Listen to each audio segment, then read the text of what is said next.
Well, Dave, what a comeback. Your team have been used to winning games, but not necessarily winning them like that today.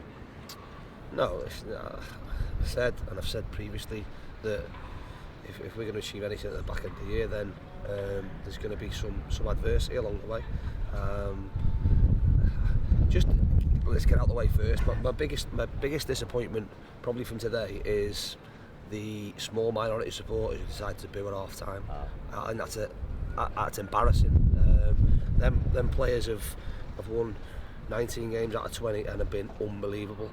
There's going to be some adversity here, and there's going to be some bumps in the road. If that's how we or some people think it's the way to react after 45 or not our best 45 minutes, then the rest or the next 10, 11 games, what we've got to go, might be long games for them, and I'll be the first to criticise them, and I will. But I don't just expect them to play when we're winning. I'm not just going to manage when we're winning.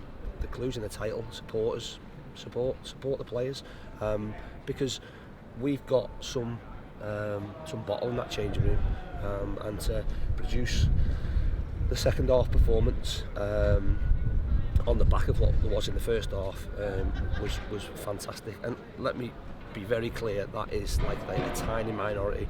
The rest of the supporters were unbelievable and stuck with us, and probably accepted that if we'd have not won today, they were still singing that we're top of the league and we're going up and all those things, and we might lose a game between now and the end of the season. We've no divine right to beat anybody. That's a little bit of a not a lesson, or not a reminder that we have to be not at our best all the time, but we've got to do the basics. And we didn't defend set pieces in the first half, and their delivery's fantastic, don't get me wrong. The kid Henry puts unbelievable delivery in, and we gave ourselves a hurdle to jump, not a mountain to climb, and I'm delighted that we've got over that hurdle, and it's a big 3 points for us. You did seem to have particularly after the first goal, a lack of fluidity today, and a lack of joined up thinking, and the passes weren't finding the right people, and I don't know, it was more disjointed in the first half. Can you put your finger on why that was? That comes down to adversity, that comes down to pressure. Started the game unbelievably well. For 10 minutes we're camped in their half. Again, I've spoken to, there was a few decisions went on, and I've spoken to Ben. I think what you have to do as a especially in this time of the year as a player, is not listen to the outside noise. Now the outside noise can come from our own supporters, so you have to completely get away from that and recognise that what we did on Tuesday's gone. The next game was now, and we had to make good decisions that see you through that. I thought for 10 minutes we camped in, we could play up quite easily. Ben tries to kick a ball, goes straight out on the full, we lose momentum. Will Connell loses an individual battle in the middle of the pitch, 1v1. Lad turns him too easily. Macca then loses an individual battle here, 1v1, goes for the corner. Kitch loses an individual battle, loses his man, and we're 1-0 down. That then is a test of character, a test of showing what you're about. And for half an hour we lost our way. We lost our way by not being or being caught up in the emotion of what was going on. We had to make a change in terms of system, in terms of formation, but even then we didn't do what we've done previously with that system, and we were a little bit caught in the headlights. A lot of the players were, certainly. So half time came at a good time. I just again reinforced the fact that if we're not going to back ourselves after winning 18 out of 19, then you're never going to back yourself. So let's recognise where we are, do what we're good at, go and try and put them under pressure, and try and play a little bit more direct and play back to front, and get balls into dangerous areas. If they're going to defend, then make them defend their goal.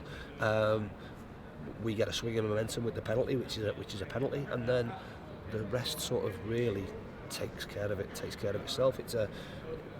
I think we have it within us to score 4 goals in a half, and we've had to score 4 goals when we've been, like I say, under the cosh a little bit, with the scoreline the way it was in the first half.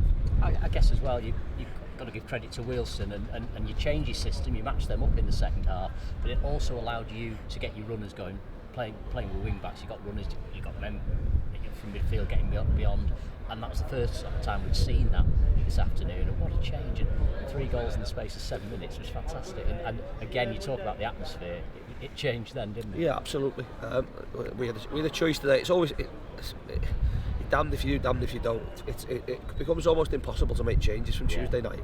And listen, we've got some lads who are not on the brink, but we've got Source coming back who's 290 minutes in 2 or 3 days after being out for extended periods. We've got lads who are have played a run of games that is miles more than what they've done previously, and with the physical endeavour that we're asking to do. So we have got some tired bodies, but we wanted to use the momentum from Tuesday to try and go again, if you like.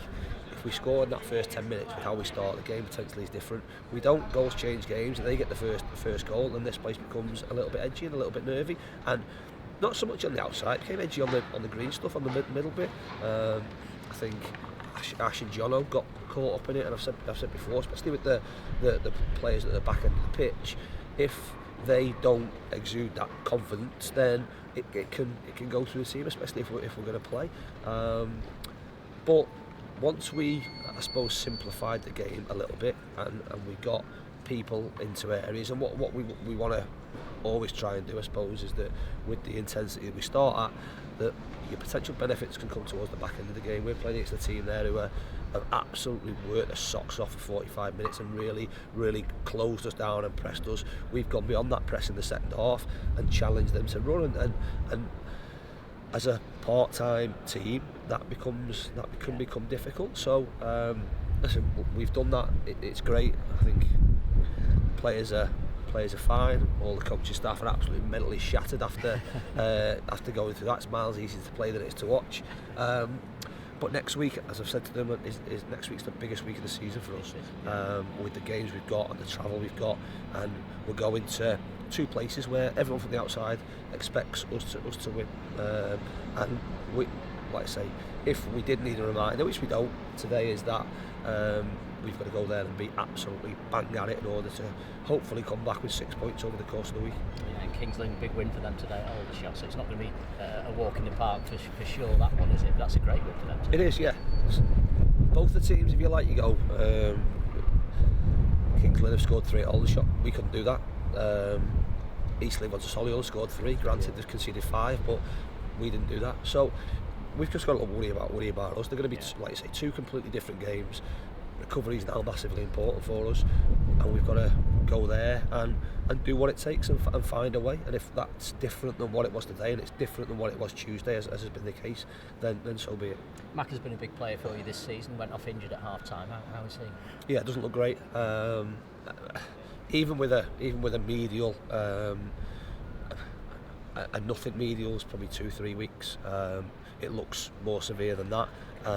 So we'll have him scanned, but doesn't look ideal. The one benefit that can come from that is that it happens this week and not next Saturday, and when you can't bring anybody in. So if we need to bring in reinforcements and cover, I suppose then we have the luxury of being able to do that at the moment, and we'll look at things. We can make a decision after Monday when we know exactly how long it's going to be. I suppose at the end of the season you'll hope to look back on today as a pivotal moment in the campaign, because if you're going to do this, if you're going to win the title, you've got to win games in different ways, and you've won a very different way today. You must be proud of the character in the second half as well. Yeah, unbelievably proud. We've done it in different ways, to be fair, on the part of this run. It's never going to be plain sailing. I've said before, this division tests you in terms of styles of play, philosophies you play against, weather conditions, pitches you play on, whether there's any grass on them, whether there's 3G. We're going to be tested. We're going to be tested Tuesday. Kings Lynn's pitch will be a difficult pitch on Tuesday. There's no excuse. You've got to find a way. It's not about. It's I'd like to say it's a level playing field. It might be a little bit of a bumpy playing field, but it's the same for both sides. So we've got to do what we can, and I think over the course of this run we've been on, we have found different ways against, like I say, different oppositions from different levels, and the players in there take a massive amount of credit for that. Always good to talk to you, Dave. Thanks for your time. Well done. Cheers, John. Thank you very much.